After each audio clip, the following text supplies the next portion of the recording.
ভারতীয় বয়ান রপ্তানি করার চেষ্টা করা হয়েছে। ভারতীয় বয়ান যারা আমদানি করার চেষ্টা করেছিল, আমরা তাদের বিরুদ্ধে প্রত্যান করে দাঁড়িয়েছি, আন্দোলন করেছি, সংগ্রাম করেছি। আমরা স্পষ্ট ভাষায় বলি, বাঙালি জাতীয়তাবাদের নামে কেউ যদি ইসরায়েলি বয়ান, বাঙালি জাতীয়তাবাদের বিরুদ্ধে কেউ যদি আমেরিকার বয়ান বাংলাদেশে আমদানি করতে চায়, তাদের বিরুদ্ধে লড়াই করার জন্য আমরা 24 ঘন্টা প্রস্তুত আছি ইনশাআল্লাহ। আপনারা জানেন ফিলিস্তিন আমাদের আবেগ, আপনারা জানেন মসজিদে আকসা আমাদের আবেগ,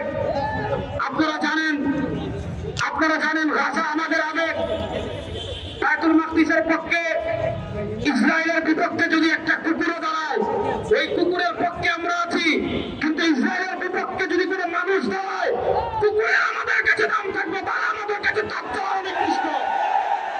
বাংলাদেশের রাজনীতিতে আমরা দেখছি, আপনারা দেখেছেন ফিলিস্তিনের বিরুদ্ধে যেই লোক ন্যারেটিভ দাঁড় করায়, গাজার স্মরণকালের ভয়াবহ গণহত্যাকে যেই লোক সাপোর্ট করে, একজন সমকামী তাকে গুলি করে হত্যা করে, বাংলাদেশে বসে ইসরায়েলের বিরুদ্ধে ইসরায়েলের পক্ষে যেই লোক ন্যারেটিভ দাঁড় করায়, গাজার গণহত্যাকে যেই লোক সাপোর্ট করে, তাদের পক্ষে আপনারা বিবৃতি দিবেন আর ইসলামী মূল্যবোধের কথা বলবেন।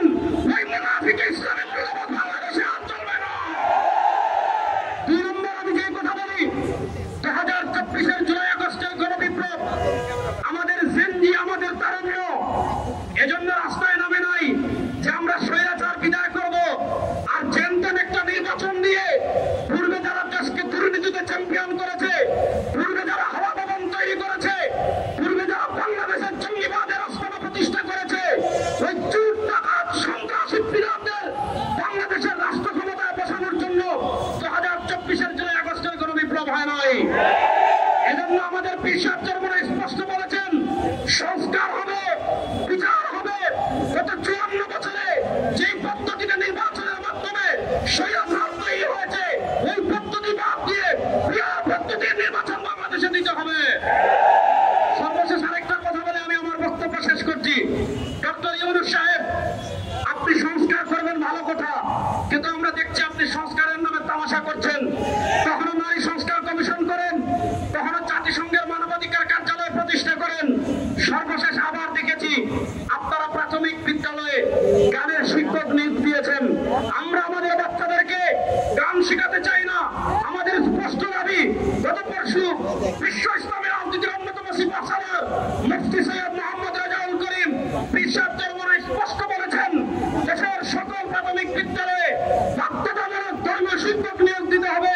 যদি না করেন, পীর সাহেব চরমরাই বলেছেন, আমরা রাজপথে নামতে বাধ্য হবো ইনশাআল্লাহ।